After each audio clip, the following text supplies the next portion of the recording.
आपने अक्सर फिल्मों और ड्रामों या हकीकत में देखा होगा कि जब जज साहिबान किसी मुल्ज़म को सज़ाए मौत की सज़ा सुनाते हैं तो जब तहरीरी तौर पर फैसला लिखते हैं तो पेन की निब को तोड़ देते हैं।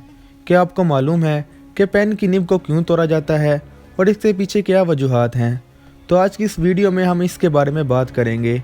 अगर आपने अभी तक हमारे चैनल को सब्सक्राइब नहीं किया तो अभी हमारे चैनल को सब्सक्राइब करें। अदालतों में बरतानवी राज से ये रवाज शुरू हुआ और आज भी जारी है। पेन की निब को तोड़ने की कई वजूहात हैं।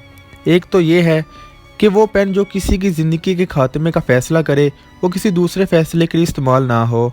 दूसरी वजह ये भी है कि जब जज एक बार किसी को मौत की सज़ा सुना दे और लिख दे तो फौरी तौर पर किसी रिएक्शन की सूरत में अपने फ़ैसले पर नज़रसानी ना कर सके और ना ही फौरी तौर पर इस फैसले को मनसूख कर सके। सज़ाए मौत चूँकि खुद एक दर्दनाक सज़ा है, इसलिए जब जज ये सज़ा सुनाते हैं तो दुख और अफसोस का इज़हार करने के लिए भी पेन की निब को तोड़ा जाता है। पेन की निब को तोड़ने की एक वजह ये भी है कि जज दोबारा इस खूनी पेन से दूर रह सके और अपने दिए गए हुक्म पर कभी शर्मिंदा ना हो, क्योंकि इसने जो कुछ किया वो कानून के मुताबिक था। दोस्तों, हमारी मालूमात के मुताबिक ये वो चंद वजूहात हैं जिसकी वजह से जज पेन की निब को तोड़ देते हैं। अगर आपकी मालूमात में कोई और वजूहात भी हैं तो हमें कमेंट बॉक्स पर ज़रूर बताएं। वीडियो पसंद आने की सूरत में इसे लाइक और शेयर करें और इस तरह की मज़ीद इंटरेस्टिंग वीडियो देखने के लिए हमारे चैनल को सब्सक्राइब करें।